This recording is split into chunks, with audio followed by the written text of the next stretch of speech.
Hardtails are an amazing winter bike, especially places like the UK in winter where it gets really muddy and sloppy, that the trails slow down so much that kind of full suspension bikes become a little bit pointless sometimes anyway. But how good are hardtails when it comes to riding bike parks? Am I going to get bucked off the trail as soon as it gets a bit gnarly? And what about the big jumps? Let's see how hard I can ride this hardtail at the bike park.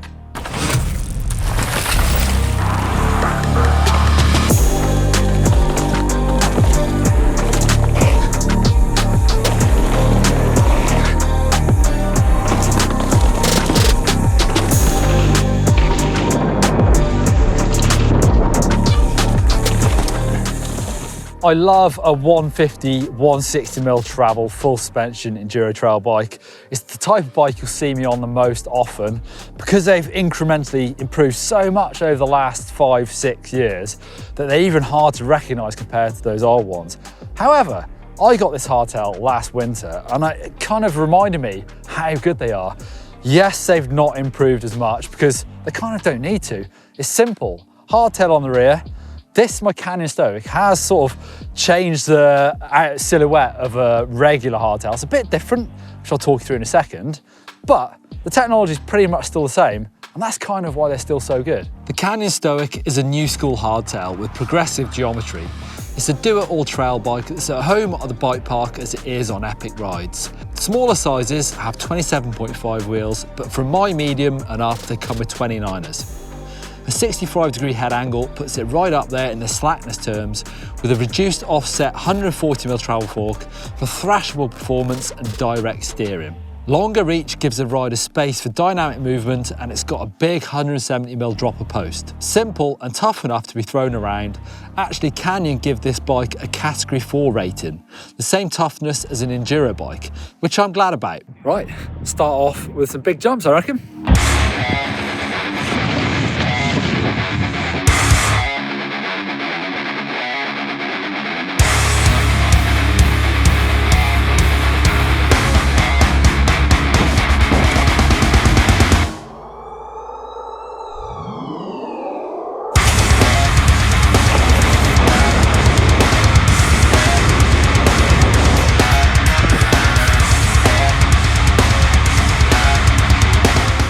Oh man, it's so fast. I kind of chickened out there and that's my second time through.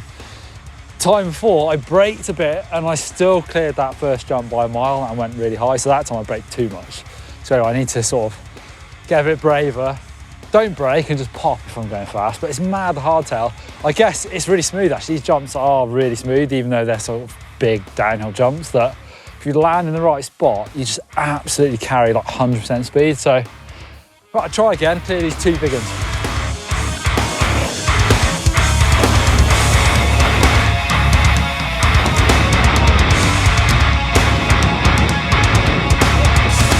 Again, I think I need to recalibrate my brain. That felt so fast. And I only just cleared the first jump, so try again. I guess that's a good thing. Maybe that's why, I don't know, hardtails are great to learn on because you've got to get everything perfect. And I love the fact you just can repeat. It's fun.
there's no doubt that you feel the bumps much more severely on a hardtail, which sometimes is fine, but I can feel my arms getting tired and pumped after riding downhill for a minute or two.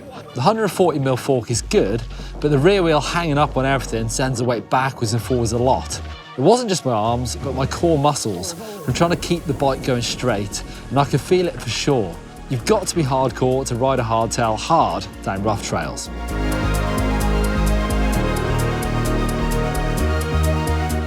So what are the advantages of a hardtail? Well, first off, the reason why a lot of us start on hardtails is because they're cheaper.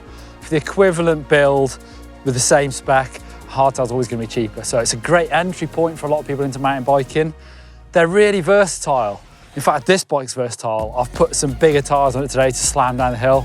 I've also ridden 60k in the mud, changed tyres to cross-country tyres, I do whatever. This could be a dirt jump bike. Yes, it's 29, that's not perfect, but you could put some smaller wheels on it. It'd be fine for dirt jumps. You can pretty much do anything on a hardtail. On that point, they are great mess around dirt jump bikes. Everything is so direct. For learning how to jump properly, you've got to nail those jumps nice and smooth, and they just are better than full suspension bikes for doing some styles of jumps. Great for advanced riders to jump back onto. You've got to get those skills so good on these bikes to make them rideable or ride as smooth as you want them to. So even for advanced riders, have them as a winter bike, jump on it occasionally, they will improve your skills.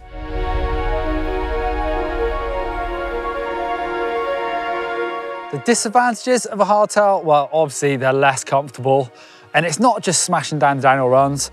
Sometimes like long, flat, stuttery, rough bits can be pretty torturous on any bike. On a hardtail, after a while, they can feel absolutely horrible. So yeah, you've got to ride them a bit smoother, and they're gonna be less fast on the rougher downhills. Definitely I could ride some of this stuff today faster on a trail bike, but it's not that it doesn't feel fast, it's just rougher. On that point as well, you are harder, especially on these style of trails. On the back wheel, you're more likely to get rear punctures. I can hear my spokes twanging a little bit if I'm pushing it a bit hard, so you sometimes have to be a bit careful on how hard you push these things. If you're a rusty old dog like me and you've got a few injuries, then you'll feel them when you're on a hardtail. I broke an ankle about 4 years ago. I feel it today, definitely. Also, hardtails can expose your riding weaknesses, but I think that's a good thing, because you can then address those weaknesses.